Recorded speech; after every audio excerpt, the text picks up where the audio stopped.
Hi, and welcome back to Relationship Facts. My name is Michelle Leving, and I am a relationship coach here to share with you different facts about relationship terminologies that maybe you didn't know. So, today we're going to be talking about love languages. Uh, by now, love languages have actually become very popular. So, it was basically created by Dr. Gary Chapman, and there are five main love languages. The basic premise for all of this is that we as humans, at our core, all need love. That is a basic core human need. However, the biggest issue is that we don't all experience or express love in the exact same way. And so, for a lot of people who end up in a relationship, it can be very confusing if your love languages are completely different and you don't know what each other's love languages are. And so, you're expressing to them your love the way that you feel and experience love, which may not be the same way that they express or experience love themselves. So, understanding what the five main love languages are, and then which ones are your primaries. So, obviously, I think that when it comes down to it, we like all of them, some more than others. And then there's always the primary one. There might even be, two primaries that you express and experience love. So, it's really important to actually understand what those are. So basically, the way that they work is that there is words of affirmation. So this is where, someone's always saying, "Oh, you look beautiful today," or "I love you so much," or "I really miss it when you're not here. I absolutely love it when you do this for me.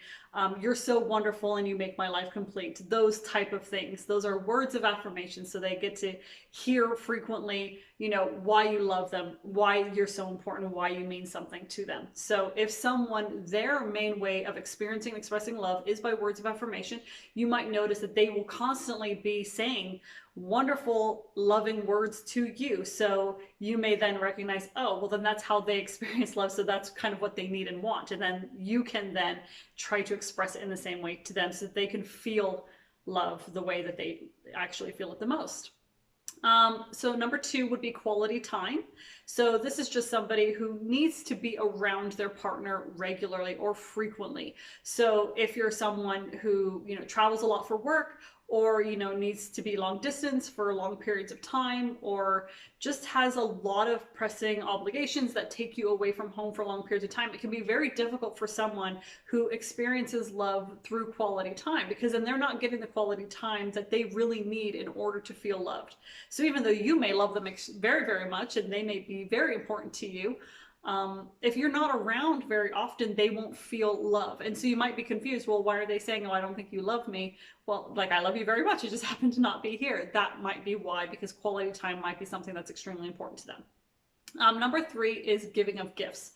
So for some people, the act of receiving or giving gifts is extremely important. So things like anniversaries, birthdays, Valentine's, Christmas, gifts is just extremely important to them. And maybe they're the type of person who, just they like to be surprised with gifts. So if you're like out and you happen to see some beautiful flowers, or, some jewelry, or a new wallet, or a ring, or cufflinks, just something that you're like, "Oh, I think, they would love this, or it would look really good on them." And then you just surprise them out of the blue, and there's not even a special occasion, and you just happen to bring them some gifts, and that's the way they feel and receive love and express love. So that's another one. There is also acts of service, which I believe is number four. And acts of service is when, you cook them a nice meal, or you clean the house, or, you heard that they had a really rough day, so you made up a bath, with candles and music, and got it all set up for them. You know that your wife is struggling with the kids, and she's had a really rough day, so you decide to go do the laundry for her, and maybe take the kids on an outing so she can have a little bit of a break, or take a nap, or something like that. Or your husband's been stressed at work, and so you make sure that you have the kids nice and quiet and taken care of, and you make him a nice meal, and help him put his feet up and give him a foot massage. These are acts of service. So you're doing something that maybe isn't in your everyday routine, because you know that your partner is under some kind of stress, or they're needing something extra, and you want to do something that maybe, it's not fun for you to clean the house or cook something, or, give a massage, but some people like to get massages. But if it's just something that it's not your normal routine to do, but you know that it's an act of service that will make their life feel better, or make them feel more relaxed or comfortable or happy, and you do it, that can be another form of showing love. The fifth one, I believe, is physical touch. So this would be obviously, there's a sexual intimacy that comes with physical touch, but it can just be simple things like while you're watching a movie together that you are cuddling, or you have your hands on each other's laps, or you're holding hands, or like while you're driving, you're holding hands, or have each other's hands on your lap, or, while your wife is doing the dishes, you kind of walk by and like squeeze her bum, or touch her arm, or just like come up behind her and give her a squeeze. The same thing can be done for a man. And it's just the constant physical touch that you have when you're around each other just shows that, you love their company, you love being around them, you love the way they feel, you love touching them and being around them. And that's another really important one as well. So those are the 5 main love languages.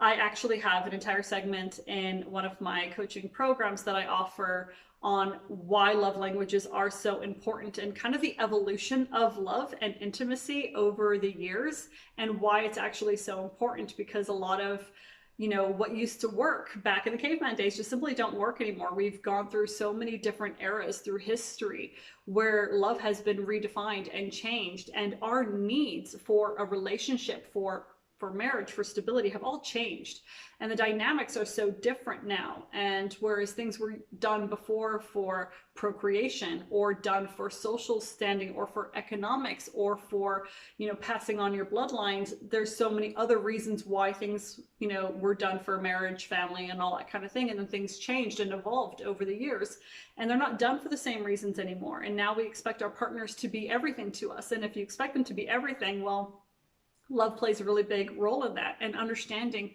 how your partner experiences and feels love is extremely important. So if you do want to learn more about love languages and why they're important and why they're necessary and needed, definitely reach out to me. I love hearing from you guys and answering your questions. And of course, you can leave me some comments and I'll do my best to respond to them as well. And please subscribe to my channel to learn more. Thanks.